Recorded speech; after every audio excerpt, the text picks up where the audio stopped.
अस्मद्गुरुभ्यो नमः। श्रीमते रामानुजाय नमः।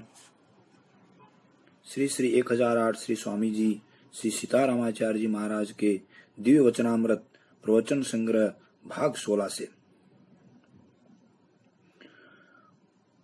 श्री उपदेश। जनक जी के पूछने पर नवयोगेश्वर उत्तर दिए, भगवान की माया कैसी है? शिव विरंच को मोही कोवे बपुरा आन। शिव और ब्रह्मा परमात्मा लक्ष्मीपति की माया में मोहित हो गए थे। शिवजी तो भगवान से लड़ाई तक किए, मोहिनी रूप को देखकर मोहित हो गए। ब्रह्मा जी ने गाय बछड़ा की चोरी की, परमात्मा के अवतार को नहीं पहचाने। शिव ब्रह्मा की ये दशा हुई तो हम सामान्य जीवों की दशा का क्या वर्णन किया जाए। अपर जीव के ही लेखे माही, माया जी तो प्रबल है। शिव विरंच जय दे के डेराई, ऐसी माया जी है। भगवत संकल्प अनुसार ही माया जी जगत की रचना करती है, सूक्ष्म रूप से स्थूल रूप को प्रकट करती है। अंतरिक्ष नामक योगेश्वर जी ने सब वर्णन करके बताया है, वह सब गत सत्संग में कहा गया है। आज कुछ सूक्ष्म विषय माया जी के स्वरूप पर कहा जा रहा है। यह शरीर ही माया का स्वरूप है। शरीर के अंदर जीवात्मा है। जीवात्मा अति सूक्ष्म है, इसलिए दिखाई नहीं पड़ता है। हाथ पैर शरीर का हलन चलन तो दिखता है, परंतु उसको चलाने वाली आत्मा नहीं दिखाई पड़ती है। शरीर में आत्मा किस प्रकार प्रवेश करती है और किस प्रकार निकलती है, इसे भगवान ही भली प्रकार जानते हैं। संसार के पंडित, डॉक्टर, विज्ञानवेत्ता और बुद्धिवादी लोग बड़े बड़े अनेक उपाय किए और कर रहे हैं, परंतु आज तक पता नहीं लगा उन्हें। कांच का मकान बनाकर मरने के समय उसमें रख कर देखा, परंतु जीवात्मा शरीर से निकल गई और पता लगाने वाले हार गए। कांच के दर्पण में प्रतिबिंब किस प्रकार प्रवेश करता है और किस प्रकार निकल जाता है, ये किसी को नहीं मालूम और न कोई देखता है। इस शरीर की विचित्र रचना है। इस शरीर में अष्ट धातु है, हाड़, मांस, रक्त, वीर, मज्जा आदि। रक्तादिक धातुओं में असंख्य जीव है। रक्त में सब शरीरधारी जीव है। उनका शरीर अति सूक्ष्म है, दूरबीन यंत्र से देखे जाते हैं। सब जीवात्मा छोटे बड़े शरीर में अलग अलग रहते हैं और प्रत्येक जीवात्मा के संग अंतर्यामी रूप से परमात्मा भी विराजते हैं। जीवात्मा से भी हजारों गुण अति सूक्ष्म अंतर्यामी परमात्मा है। महाप्रलय के समय में सभी जीव सूक्ष्म माया प्रकृति में अचेता अवस्था में समाये रहते हैं। जीवात्मा को आग नहीं जला सकती है, वायु नहीं सुखा सकती है। जीव सड़ता गलता नहीं है। जीवों की संख्या अनंत है। वेद शास्त्रों में सब लिखा है कि महाप्रलय काल में एक परमात्मा ब्रह्मी रहते हैं। उसका भावार्थ समझना चाहिए। सूक्ष्म प्रकृति और जीव भी रहते हैं। जैसे किसी ने पूछा कि यहाँ कौन बैठा है तो उत्तर मिला कि जगन्नाथ दास सेठ बैठे हैं। एक वही दिखाई पड़ते हैं और दूसरा कोई नहीं। इस प्रकार करने का भावार्थ यही समझ में आता है कि एक सेठ जगन्नाथ जी हैं तो उसमें सेठ जगन्नाथ का शरीर, उसमें पहने हुए वस्त्र और शरीर के अंदर के जीव जंतु भी संलग्न हैं। इस प्रकार सब मिलकर के एक जगन्नाथ बोले जाते हैं। एक ब्रह्म का मतलब ही इसी प्रकार है। जीव प्रकृति के सहित एक ब्रह्म है। देखो एक पीपल का वृक्ष है, ऐसा कहते हैं। ऐसा कहने का भावार्थ तो यही होता है कि उस वृक्ष में मूल, डाल, पत्र, पुष्प और फल भी लगे हैं तथा उस वृक्ष में करोड़ों जीव जंतु पक्षी आदि भी हैं। सब मिलकर ही पीपल का एक वृक्ष ऐसा बोला जाता है। यह ध्यान पूर्वक समझकर मनन करने लायक बहुत सूक्ष्म ज्ञान का विषय है। परमात्मा के संकल्पानुसार ही सब कुछ होता है। महाप्रलय के बाद प्रभु संकल्प किए कि जगत उत्पन्न हो। ब्रह्मा से कहे कि प्रजा उत्पन्न करो, जगत का सृजन करो। वेद मंत्रों में सब लिखा है, उसका यथार्थ भाव कोई कोई समझ पाता है, सबके समझ में नहीं आता है। जैसे रावण आदि। ब्रह्मा से भगवान कहे कि हमारे में सोई हुई जो प्रजा है उसी को लेकर जगत की रचना करो। इस वाक्य से जीव, ईश्वर, माया इस तत्वत्रय का होना सिद्ध होता है। वेद मंत्र इसी बात को कहते हैं कि भगवान संकल्प किए कि मैं एक हूँ, बहुत हो जाऊं। इस मंत्र का भावार्थ उदाहरण देकर समझा रहा हूँ। ये एक तकिया है, इसे बहुत कर दो तो तकिया खोलकर उसका रुई अलग कर दिया, उसके डोरे अलग कर दिए, उसके प्रत्येक खंड पटों को अलग कर दिया। अब वह बहुत हो गया। अब तकिया नाम की कोई चीज नहीं रही। जब सब एक में था तो तकिया नाम से कहा जाता था। एक ब्रह्म था। ऐसा कहने में प्रकृति और जीव भी आ जाते हैं। वेदांत का अर्थ इसी प्रकार से समझना चाहिए। जो लोग पंडिताई के अभिमान में पढ़कर मंत्रों का उल्टा अर्थ करते हैं, वे महा अनर्थ करते हैं। उनकी बुद्धि बिगड़ गई है, उनको विपरीत ज्ञान हो गया है और वह उल्टा अर्थ करना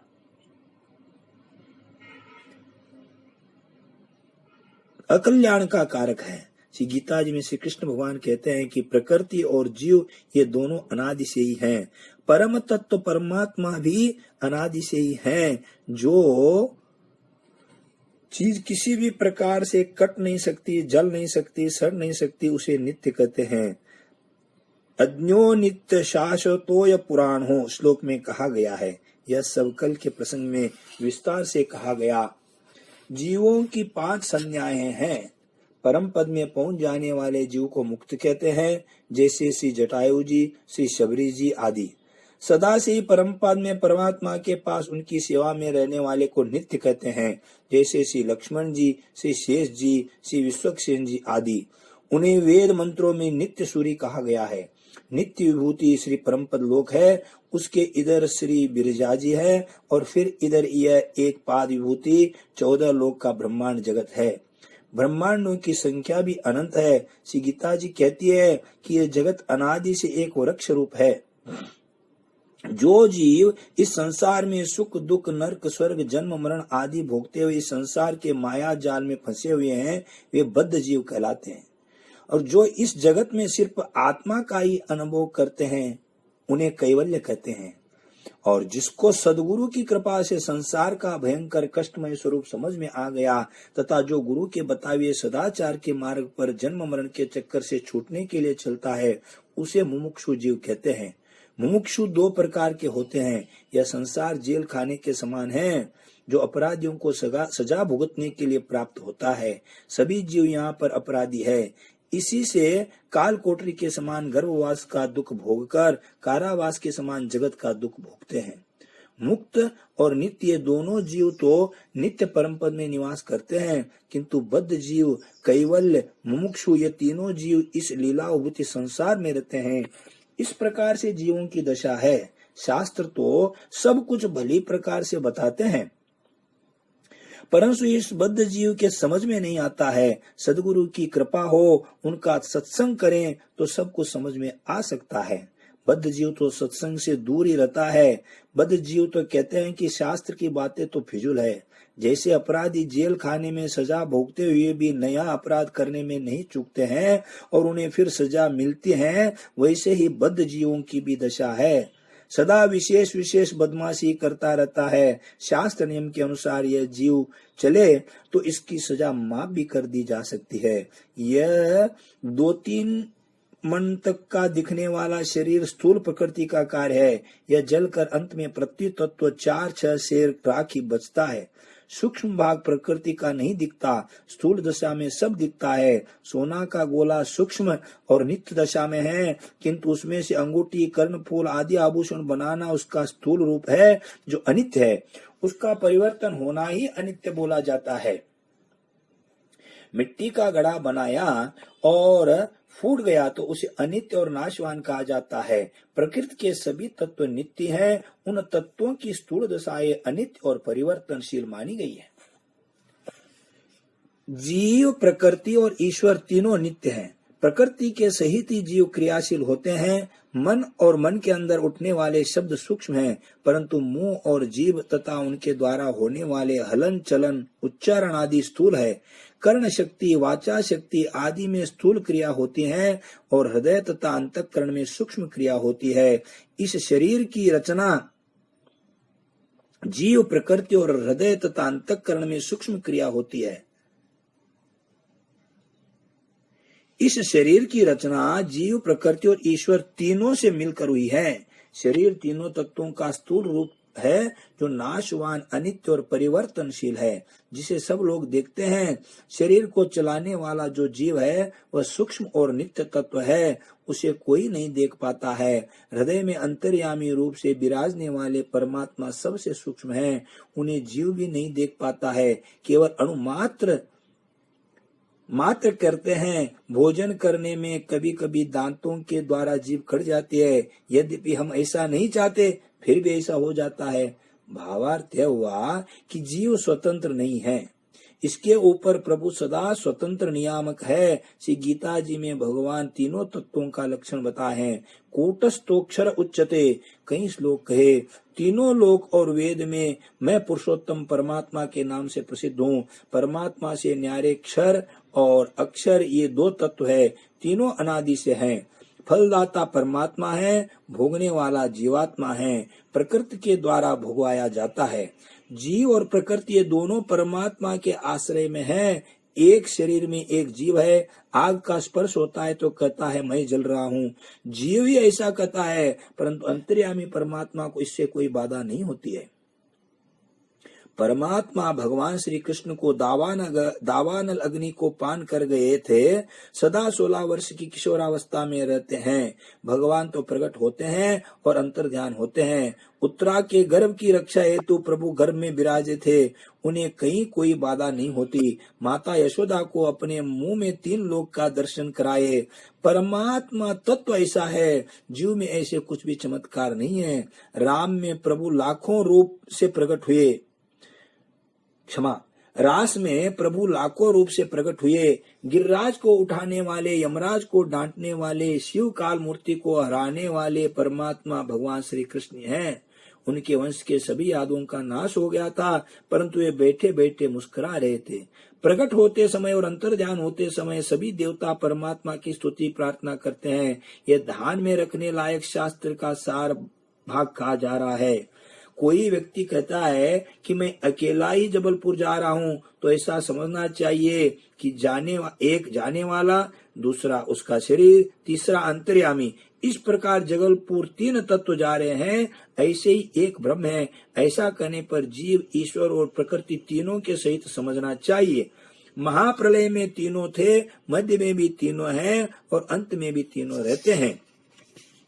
यह सब सुनकर अपनी स्थिति दृढ़ कर लेवे, क्योंकि जीव बिना पेंदी के लोटे के समान है। यहाँ सुनकर फिर दूसरी जगह दूसरी बात सुनता है तो विचलित हो जाता है। वेद में लिखा है कि भगवान से घोड़े पैदा हुए, इसका भावार्थ भली प्रकार से समझ लेना चाहिए। वह यह है कि घोड़े भगवान से पैदा हुए, स्वयं भगवान घोड़े नहीं बने। और भी भगवान से अग्नि का उत्पन्न होना लिखा है, इसका भी भावार्थ उसी प्रकार समझ लेना चाहिए। समझने के लिए एक दृष्टांत है कि एक गोदाम माल से भरा है, ऐसा कहते हैं। उस कोटा गोदाम को खोला गया तो उसमें से चावल, दाल, इलायची, फल, मेवे आदि के अनेकों थैले और बोरे निकले, किंतु वह कोटा अलग है और सामान भी अलग है।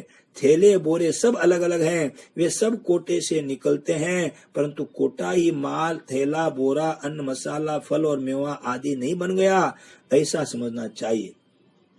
उपनिषद के मंत्र कहते हैं कि ये सब भगवान से उत्पन्न हुए। दुष्ट लोग नीच योनि को पाए, अच्छे लोग ऊंची योनि को पाए। महाप्रलय के आदि में यह सब रचना हुई। सब कुछ प्रकृति के गर्भ सूक्ष्म रूप से सोया हुआ था। प्रकृति भी सूक्ष्म रूप से परमात्मा में सोती रही। सब जीव वासना युक्त ही सोए थे। महाप्रलय में ऐसा था।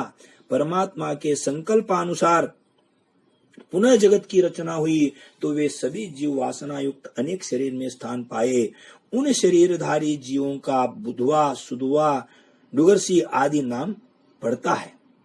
श्री स्वामी जी का मंगल हो, श्री लाल जी का मंगल हो, श्री भागवत गोष्ठी का मंगल हो।